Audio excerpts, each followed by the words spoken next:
Shalom, perkenalkan nama saya Selin Rosari Tanidi sebagai perwakilan Lomba Narasi dari kelas 10 IPA 3. Di kesempatan kali ini saya akan membawakan narasi yang bersumber dari kitab pertama Raja-Raja bab 3 ayat 16-28, yaitu hikmat Salomo saat ia memberikan keputusan. Selamat menyaksikan. Dahulu kala, hiduplah seorang raja yang begitu besar namanya. Ia adalah anak dari Daud dan Batsheba, Salomo. Ia merupakan raja yang begitu besar dan hebat pada masanya. Ia juga taat dan percaya kepada Allah. Karena hal itulah Allah memberikan Salomo sebuah hikmat kebijaksanaan. Dan pada suatu hari, ia dihadapkan oleh sebuah peristiwa yang nantinya akan membuat namanya menjadi lebih besar dan semakin dicintai oleh rakyatnya. Pada waktu itu, datanglah dua orang wanita bersundal menghadap ke Raja Salomo. Keduanya ingin menyampaikan keluhan dan meminta keadilan kepada sang raja. Lalu, perempuan yang pertama berkata, "Ya Tuanku, aku dan perempuan ini sama-sama melahirkan seorang anak. Dan kami berdua pun tinggal dalam satu rumah yang sama. 3 hari berikutnya, ia juga melahirkan seorang anak. Tapi sayangnya, anak yang ia lahirkan sudah mati. Dan pada tengah malam, ia menukar anakku yang masih hidup dengan anaknya yang telah mati. Ditidurkannya anak yang telah mati itu dalam pangkuanku. Pada pagi harinya, ketika aku akan menyusui bayiku, aku menemukan sebuah kejanggalan. Anak yang ada dalam pangkuanku ini bukanlah anakku, melainkan dia." Dan bertengkarlah mereka berdua di hadapan raja untuk memperebutkan siapa ibu dari bayi tersebut. "Bukan, Tuanku, bukan. Ini adalah bayiku, bayi yang masih hidup. Dan bayi yang telah mati itu milik dari wanita itu, bukan milikku, Tuanku." "Tidak, anakmu lah yang telah mati dan anakku lah yang masih hidup." Ungkapan kedua wanita tersebut membuat raja menjadi semakin bingung. Tetapi dengan hikmat kebijaksanaan yang ia miliki, ia memberikan keadilan kepada keduanya. Kedua wanita tersebut sama-sama menyatakan bahwa bayi hidup tersebut milik mereka berdua. Lantas apa yang harus aku lakukan untuk memberikan keadilan terhadap keduanya? Bagaimana jika kita penggal saja bayi ini menjadi 2 bagian? Dengan demikian, kalian berdua akan mendapatkan setengah bagian atas bayi ini, dan kalian akan mendapatkan keadilan atas bayi ini." Mendengar keputusan sang raja, wanita yang merupakan ibu kandung dari bayi tersebut memohon kepada Yang Mulia Raja Salomo untuk tidak membunuh anaknya. "Jangan, Tuanku, jangan. Berikan saja bayi hidup itu padanya. Tapi jangan sekali-kali engkau menyakitinya, apalagi membunuhnya, Tuanku." Lain halnya dengan wanita pertama yang menangisi keputusan raja. Justru wanita kedua malah menyetujui keputusan dari Raja Salomo. "Kenapa?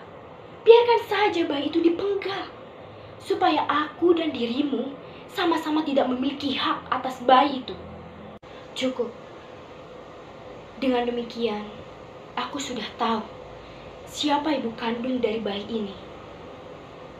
Bayi ini akan kuberikan kepada ia yang menangisi anak ini. Karena tidak ada seorang ibu pun yang mau melihat anaknya disakiti, apalagi sampai dibunuh. Dengan demikian, aku sudah memberikan keadilan kepada kalian berdua atas bayi ini." Dengan demikian, terpenuhilah sudah tugas Raja Salomo untuk memberikan sebuah keadilan kepada kedua wanita dan bayi tersebut. Setelah kabar mengenai peristiwa ini menyebar ke seluruh Israel, takutlah mereka dan kagum kepada rajanya. Mereka yakin bahwa di dalam diri dan hati Salomo terdapat hikmat Allah yang melekat pada diri Salomo. Teman-teman, apakah kalian tahu bagaimana mengambil sebuah keputusan? Sebuah keputusan yang nantinya akan memutus tali perselisihan dan perbedaan. Jika kita simak kembali teks kitab suci tadi, keputusan yang diambil oleh Raja Salomo mampu menyelesaikan selisih pendapat antara kedua wanita bersaudara tersebut dan memberikan sebuah keadilan. Biasanya, sebuah keputusan selalu berkaitan dengan yang namanya keadilan. Keadilan akan terwujud jika hak diberikan sesuai dengan kebenarannya. Keadilan akan tercipta jika dalam proses pengambilannya dilandasi dengan kebijaksanaan oleh sisi pembuat keputusan.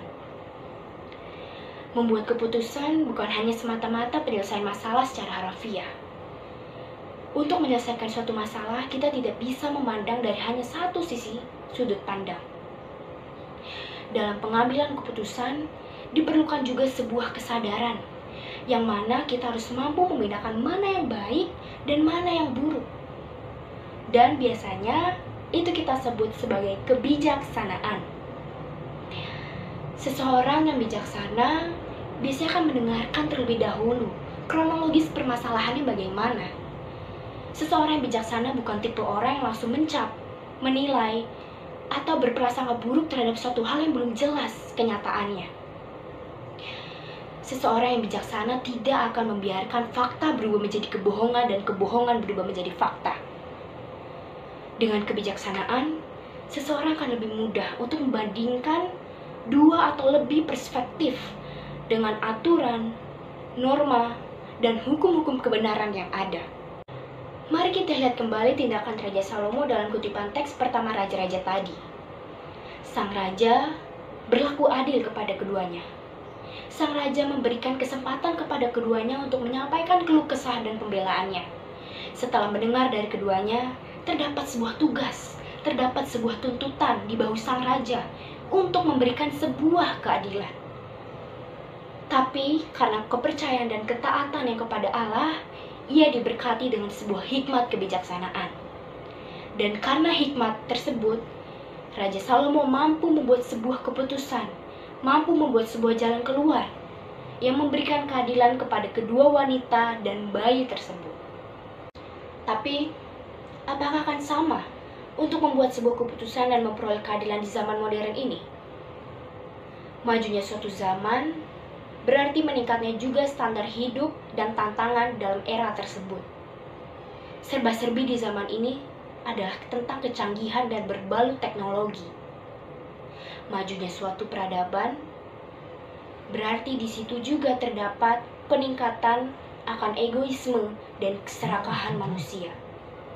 Keduanya membuat mata, hati, dan pikiran manusia tertutup untuk berbijak diri dan berlaku adil. Nilai adil dan sama rata semakin terkikis keberadaannya, atau justru malah semakin menghilang seiring berevolusinya suatu masa. Disinilah definisi dari keadilan diacuhkan, bahkan dicampakkan, dan dari hari ke hari kian memudar.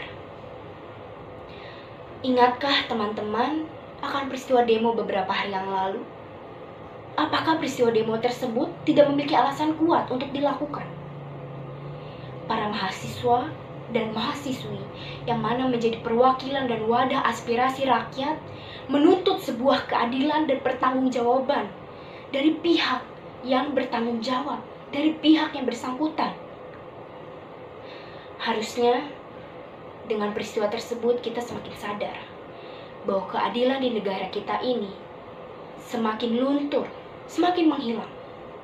Dan dengan demikian, harusnya kita semakin membuka mata dan hati nurani kita untuk terus berpikir, untuk selalu menegakkan keadilan, dan selalu berpikir akan resiko terburuk dan terbaik yang akan diterima dalam setiap langkah yang kita ambil dalam hidup ini. Lalu bagaimana dengan diskriminasi dan ketidaksetaraan gender? Keduanya sama-sama menjadi penghalang yang begitu besar di zaman ini untuk manusia memberikan keadilan terhadap sesamanya, untuk menghormati dan menghargai sesamanya. Padahal kita semua adalah ciptaan Tuhan, kita sama. Yang memang tugasnya adalah untuk menjalin persaudaraan agar hidup kita menjadi lebih harmonis dan sejahtera. Tapi kenyataannya tidak seperti itu. Mungkin manusia dengan manusia yang lain merasa lebih spesial, lebih unik, sehingga mereka memiliki keberanian untuk merendahkan, untuk menghina sesamanya. Apakah itu yang dinamakan keadilan? Apakah itu yang dinamakan setara? Dan apakah itu keputusan yang tepat bagi kita? Setiap keputusan selalu diikuti dengan yang namanya sebuah konsekuensi, entah itu baik ataupun buruk. Sudah selayaknya kita sebagai manusia modern yang harusnya konsep pikirannya juga ikut modern. Untuk lebih baik, untuk lebih bijak dalam mempertimbangkan dalam pengambilan sebuah keputusan dan langkah hidup. Setelah kita harus memikirkan resiko yang terburuk dan terbaik bagi diri kita sendiri dan orang lain. Kita hidup di dunia ini tidak sendiri, teman-teman, dan tidak akan pernah sendiri. Saya butuh kamu, saya juga butuh kalian, saya juga butuh mereka, dan kalian juga membutuhkan mereka. Layaknya kodrat alami manusia, kita adalah makhluk sosial. Kita tidak akan bisa hidup tanpa yang lain. Oleh karena itu, marilah kita memikirkan sebuah keputusan, memikirkan sebuah langkah hidup, atau memikirkan sebuah solusi dengan memikirkan terlebih dahulu bagaimana resiko terburuk dan terbaik yang akan diterima oleh diri kita dan orang lain yang terlibat. Gunakan kebijaksanaan sebagai fondasi untuk berpikir dan menganalisa. Junjung tinggi nilai keadilan sebagai langkah awal untuk pembuatan suatu keputusan. Dan tidak lupa kita ikut sertakan bimbingan dari Allah, agar kelak saat kita mengambil keputusan dan langkah hidup kita, kita selalu dibimbing dan direstui olehnya. Lalu, apakah kebijaksanaan memiliki pengaruh terhadap sebuah keputusan? Jawabannya, iya.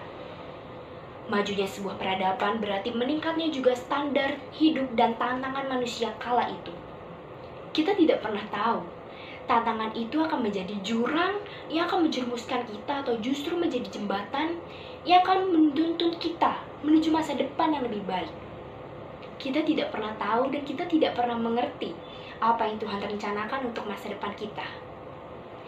Menjadi generasi milenial yang berjiwa positif dan bijak, haruslah kita mulai terapkan dari detik ini. Dan kelak akan terus terjadi, akan terus dilakukan sampai masa depan nanti. Agar kelak di masa depan, tidak ada definisi keadilan yang diragukan lagi. Jadi, mari kita bekali diri kita mulai detik ini dengan kebijaksanaan, agar kelak kita mampu menjadi sosok yang bisa membedakan mana yang baik dan mana yang buruk, dan bisa menciptakan sebuah keputusan yang akan memiliki dampak positif terhadap diri kita sendiri dan sesama kita. Demikian narasi dari saya. Saya mohon maaf apabila selama saya berbicara saya melakukan salah kata atau tindakan yang tidak berkenan. Dan saya juga mengucapkan terima kasih karena sudah mau menonton video narasi saya. Dan sampai jumpa di lain kesempatan.